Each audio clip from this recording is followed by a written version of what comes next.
నేను వస్తూ అనుకున్నాము. ప్రతి ఇయరు తన స్కూల్కి వెళ్ళే ముందు ప్రేయర్ పెట్టించుకుందాము, దేవుడికి కృతజ్ఞత కూడిక అనుకున్నాము. కొంచెం లేట్ అయింది, ఇప్పుడు పెట్టించుకున్నాం. ఇంకొక సాక్ష్యం ఏంటంటే, మే నెలలో అక్ష ఇట్లా సండే ప్రేయర్కి వెళ్ళి వచ్చాము. నేను వస్తూ ఆ గదిలో ఉన్నాము. అక్షనేమో టీవీ చూసుకుంటా ఇట్లా చైర్కి స్టడీ టేబుల్ కాల్ సపోర్ట్ చేసి ఇట్లా వెనక్కి పడింది.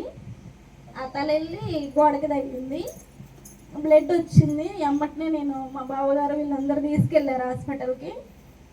స్కానింగ్ తీస్తుంటే వస్తూ ఉన్నారు అక్ష పక్కన. నేనేమో పక్కకి జరిగి, దేవా మాకంటూ ఎవరూ లేరయ్యా, దేవా మా బాబుని కాపాడయ్యా, స్కానింగ్ అంటే నార్మల్ వస్తే దేవా నీ కృతజ్ఞత కొడుకు పెట్టుకుంటానయ్యా అన్నాను. దేవుడి చిత్తం. అలాగే అక్షయకి అంత పెద్ద దెబ్బ ఏం తగలేదు, జస్ట్ నార్మల్ అని చెప్పేసి పంపించారు. స్కానింగ్ కూడా నార్మల్ వచ్చింది.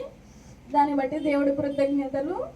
మళ్ళీ ఇంకో సాక్ష్యం ఏంటంటే, మళ్ళీ విన్ను మొన్న కిటికీలో నుంచి బెడ్ మీద దూకిండు, తన హ్యాండ్ మీద తనే దూక్కుండు.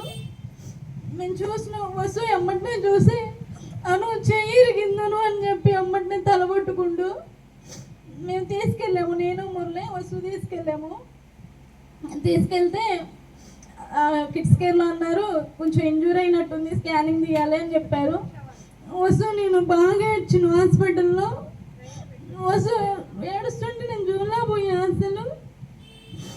అయితే తీసుకెళ్ళి ఎక్స్రే తీపించాము.